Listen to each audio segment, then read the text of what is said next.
Hello everyone, मैं आपका chemistry teacher. Today's we are going to be discuss about the chapter solution for class 12। आज बच्चों हम लोग क्लास 12 के सॉल्यूशन चैप्टर का सेकंड लेक्चर देखेंगे। उससे पहले अपनों ने प्रीवियस लेक्चर में क्या क्या पढ़ा था एक बार जल्दी से रिवीजन कर लेते हैं। बच्चों, प्रीवियस क्लास के लेक्चर में जो हमारा फर्स्ट लेक्चर था उसमें हमने सॉल्यूशन की डेफिनेशन पढ़ी थी। सॉल्यूशन की डेफिनेशन में when two or more than two components can added in a solvent, then there is a formation of the solution, but in a homogeneous mixture. It means the solute will lose their identity. ये हमने बात किया था बच्चों। उसके बाद हमने कुछ ऐसे कंपाउंड्स की बात किया था जिसमें एलॉय के mixture means alloy mixture that is the brass, German silver, bronze, जिसमें हमने अलग अलग मेटल्स के मिक्सचर की बात किया था। उसके बाद टाइप्स ऑफ सॉल्यूशन की हमने बात किया था बच्चों। उसमें बेसिस सॉल्वेंट बना था कि अगर सॉल्वेंट हमारा सॉलिड रहेगा, लिक्विड रहेगा, गैस रहेगा तो हमारा सॉल्यूशन भी सॉलिड रहेगा, लिक्विड रहेगा, गैस। उसके बाद हमने पढ़ा था बच्चों मोलैरिटी, जो कि कंसंट्रेशन टर्म है। मोलैरिटी के लिए हमने पढ़ा था बच्चों कि इसका फार्मूला होता है number of mole of solute present in पर लीटर ऑफ सॉल्यूशन। उसके बाद मोलैरिटी पढ़ा था बच्चों, इसको स्मॉल एम से रिप्रेजेंट करते थे, इसको कैपिटल एम से रिप्रेजेंट करते थे। ठीक। उसके बाद नॉर्मलिटी की बात करते थे तो कैपिटल एन से रिप्रेजेंट करता था, फॉर्मेलिटी एफ से रिप्रेजेंट करते थे। सेम लगभग सारे फार्मूले सेम थे। एक यहाँ पे वैलेंसी फैक्टर का टर्मिनोलॉजी आया था बच्चों, जब नंबर ऑफ ग्राम इक्विवेलेंट और volume of solution in litre में जब हम कैलकुलेट करते थे तो हमारा नंबर ऑफ ग्राम इक्विवेलेंट के लिए इक्विवेलेंट वेट आता था और इक्विवेलेंट वेट से मॉलिक्यूलर वेट को वैलेंसी फैक्टर से डिवाइड करते थे तो हमारा इक्विवेलेंट वेट निकल कर आ जाता था। ठीक। उसके बाद स्ट्रेंथ की आज हम लोग चर्चा करेंगे। तो हमारा आज का जो सेकंड लेक्चर है बच्चों DG2 जो सेकंड लेक्चर है उसमें हम लोग स्ट्रेंथ की बात करेंगे। तो let us now we are going to be discuss about the strength. बच्चों, आज का हमारा जो लेक्चर है वो स्ट्रेंथ से स्टार्ट होगा। Strength, okay. तो स्ट्रेंथ के लिए हमें ये याद रखना पड़ेगा बच्चों, स्ट्रेंथ के लिए जो फार्मूला है वह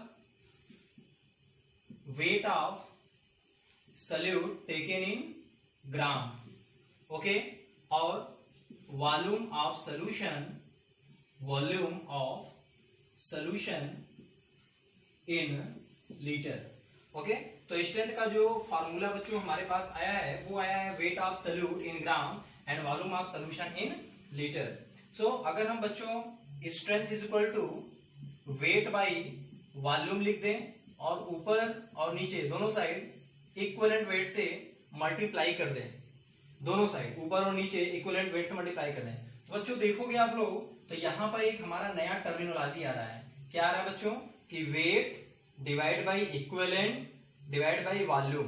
ये हमारा कहीं नॉर्मलिटी तो नहीं है, ये हमने नॉर्मलिटी वाले में डेफिनेशन में पढ़ा था कि इतने टर्म को नॉर्मलिटी कह सकते हैं। तो स्ट्रेंथ इज इक्वल टू बच्चों हम लोग लिख सकते हैं normality into equivalent weight, okay. उसी तरीके से हम लोग स्ट्रेंथ की बात करें बच्चों तो हमारा जो डेफिनेशन यानी फार्मूले के हिसाब से वेट बाय वॉल्यूम, और अगर हम मॉलिक्यूलर वेट को ऊपर नीचे डिवाइड करते हैं बच्चों तो हमारा ये जो टर्म नया आता है वह मोलैरिटी कहलाता है। और मोलैरिटी हमने पढ़ा था बच्चों कि वेट बाई मॉलिक्यूलर वेट, ये हमारा मोल्स हो गया, सॉल्यूट का मोल, और वॉल्यूम इन लीटर।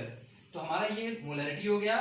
तो हम कह सकते हैं strength is equal to capital M into molecular weight. तो बच्चों यहां से स्ट्रेंथ, मोलैरिटी और मॉलिक्यूलर वेट में रिलेशन आ गया। ठीक है। तो बच्चों हम लोग कह सकते हैं कि strength is equal to normality into equivalent is equal to molarity into molecular weight. Note कर लीजिए इसको, हो गया।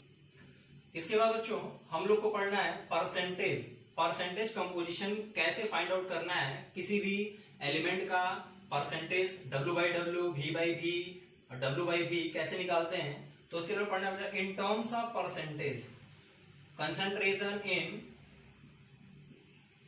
Terms of percentage, okay. तो बच्चों इसमें हमारा पहला आएगा percentage by wait. Percentage by wait को हम लोग लिख सकते हैं बच्चों percentage W by W। Okay, इसका जो फार्मूला बनेगा हो जाएगा बच्चों wait of solute divided by weight of solution into 100। क्यों 100? क्योंकि हम लोग बच्चों क्या कर रहे हैं, परसेंटाइल निकाल रहे हैं। सॉल्यूट हमारा किस में होगा, ग्राम में। ये हमारा पहला डेफिनेशन हो गया, पहला फार्मूला हो गया। अगर हम बात करेंगे सेकेंड, तो बच्चों परसेंटेज बाई वॉल्यूम। तो परसेंटेज बाई वॉल्यूम के लिए क्या लिखेंगे, percentage V by V is equal to, यहां पे लिखेंगे जैसे यहां वेट ऑफ सॉल्यूट लिए थे, यहां लिखेंगे बच्चों volume of solute, volume of solute millilitre divide by volume of solution into 100। यहां से एक और हमको फार्मूला मिल गया बच्चों, इसे हम लोग बोल सकते हैं percentage by volume. Okay, now third number पे परसेंटेज बाई स्ट्रेंथ। और परसेंटेज बाई स्ट्रेंथ में बच्चे अभी आपने पढ़ा था W by V। W by V यहां पे क्या लेंगे बच्चों, वेट ऑफ सॉल्यूट,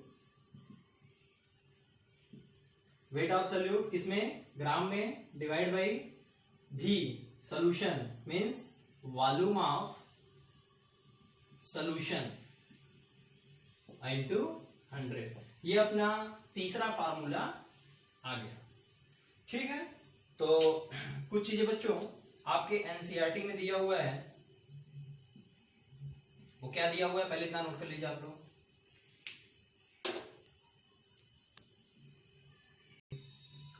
बच्चों इसको नोट करेंगे आप लोग, ये एनसीईआरटी में कुछ इंपॉर्टेंट बातें लिखी हुई हैं, इसको आपको याद करना है।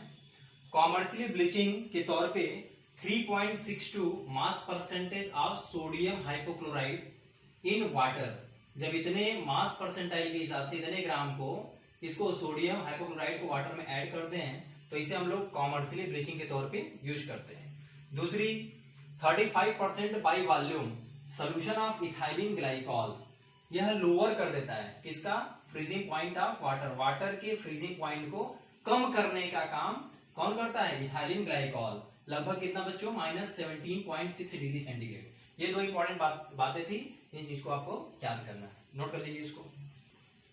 नेक्स्ट अपने को पढ़ना बच्चों mole fraction. Mole fraction, you know that mole fraction, fraction की जब भी हम बात करेंगे उसमें जो भी हमारा नंबर आएगा वो हमेशा बच्चों मैक्सिमम 1 रहेगा। कैसे, फ्रैक्शन बच्चों हमेशा 1 से कम रहता है, या बहुत होगा तो 1 के बराबर होगा। तो जैसे मोल फ्रैक्शन की बात करेंगे बच्चों, तो इसमें मोल के कंटेंट की बात करेंगे। तो सपोज दैट जैसे अगर हम बोले मोल फ्रैक्शन, तो मोल फ्रैक्शन किसी भी सब्सटेंस के लिए यूज किया जा सकता है। जैसे बच्चों मोल फ्रैक्शन अगर हम बोले कोई कंपोनेंट है अपने पास, तो हम बोलेंगे बच्चों mole of that component, mole of that component divide by mole of all the component, mole of all the component. Okay, so यहां से सपोज दैट बच्चों अपने पास दो पार्ट हैं, ठीक है। जैसे अगर हम बोले कि अपने पास 2 कंपोनेंट है बच्चों, एक ए है कंपोनेंट ए और दूसरा है बच्चों बी कंपोनेंट बी।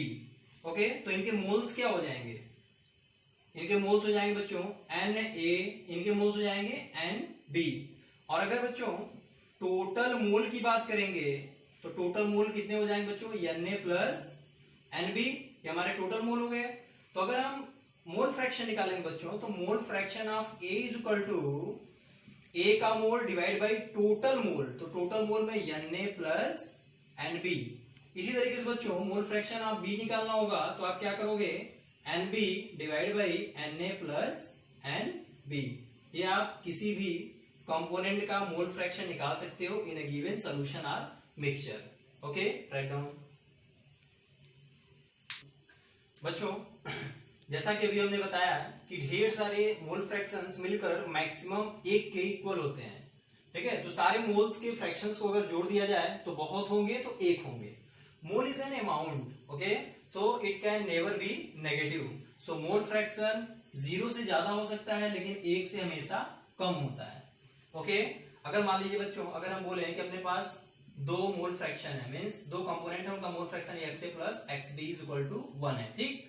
अगर उस कंपोनेंट में अगर केवल एक कंपोनेंट है, दूसरा कंपोनेंट 0 हो गया, इसका मतलब कि यह पूरा पूरा एक के इक्वल हो जाएगा। इसका मतलब हम कह सकते हैं कि अगर एक अगर इकलौता कंपोनेंट है तो हमेशा उसकी मैक्सिमम वैल्यू 1 होगी। अगर 1 से ज्यादा रहेगा तो जरूर उसका कुछ ना कुछ अमाउंट चला जाएगा, इसलिए उसकी पहले वाले की वैल्यू 1 से कुछ कम हो जाएगी, क्योंकि यह 2 के एडिशन से 1 बना हुआ है। अगर ये थोड़ा भी वैल्यू बढ़ा, इसका मतलब यह 1 से कम हो जाएगा, ओके। तो जैसे बच्चों x इज इक्वल टू हम लिख सकते हैं Na divide by Na plus Nb, XB is equal to Nb divide by Na plus Nb, okay. अब हम क्या करेंगे बच्चों, दोनों को डिवाइड कर देते हैं। x से divide by XB is equal to क्या मिलेगा, Na divide by Na plus Nb divide by Nb divide by Na plus Nb। बच्चों यहां से हम देखेंगे ये कट जाएगा, कट जाने के बाद Na डिवाइड बाई Nb, ठीक है। तो हमारा क्या आ गया, XA by XB is equal to number of mole of A divide by number of mole of B, ठीक है। अच्छा, इसको नोट कर लीजिए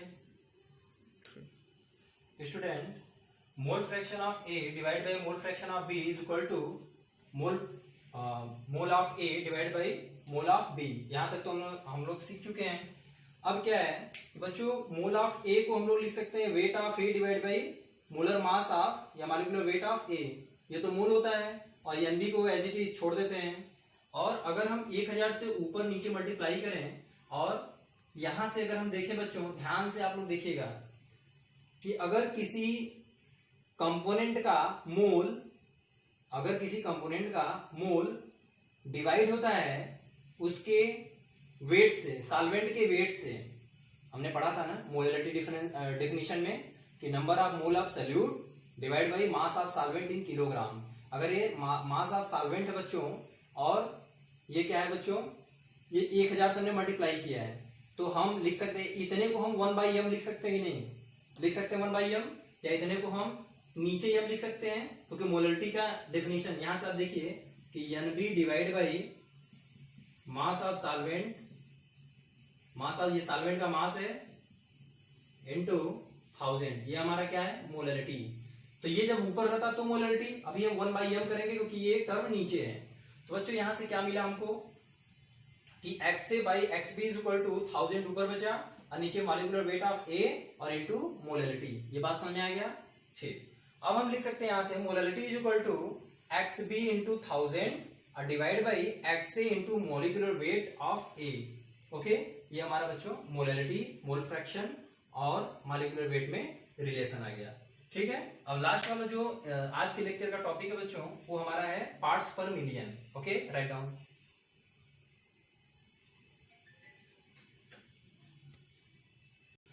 बच्चों आज के लेक्चर का लास्ट टॉपिक है पार्ट्स पर millions, ppm. When amount of solute, जैसा कि मैंने लिखा है, when amount of solute is very very less than concentration is expressed in terms of ppm. ये भी कंसंट्रेशन को रिप्रेजेंट करने का एक मेथड है, बट इसका तो हमने क्या देखा बच्चों, पार्ट्स पर millions when amount of solute is very less than concentration is expressed in terms of ppm, means concentration हो, concentration find out करना है, लेकिन इनका concentration बहुत कम हो, बहुत ही ज्यादा कम हो बच्चों, तो हम लोग ppm टर्म यूज कर सकते हैं। तो ppm निकालने के लिए वेरी सिंपल, जैसे आप लोग concentration in terms of by wait by volume percentage W by V strength निकालते थे, ठीक उसी तरीके से, बशर्ते कि आपको 10 पावर 6 से मल्टीप्लाई करना पड़ेगा। तो बच्चों ppm in terms of the percentage W by W, percentage by wait निकालना होगा, तो wait of solute by weight of solution into 10 power 6, volume of solute by volume of solution into 10 power 6, and wait of solute divided by volume of solution into 10 power 6। तो ऐसे करके हम लोग ppm भी find out कर सकते हैं। तो बच्चों आई होप कि आज का लेक्चर्स आप लोग को समझ में आया होगा, और अगर आपको ये लेक्चर समझ में आया बच्चों, तो आप लोग जरूर इसको कमेंट करिएगा, लाइक करिएगा और शेयर करना ना भूलें और साथ ही सब्सक्राइब जरूर करें।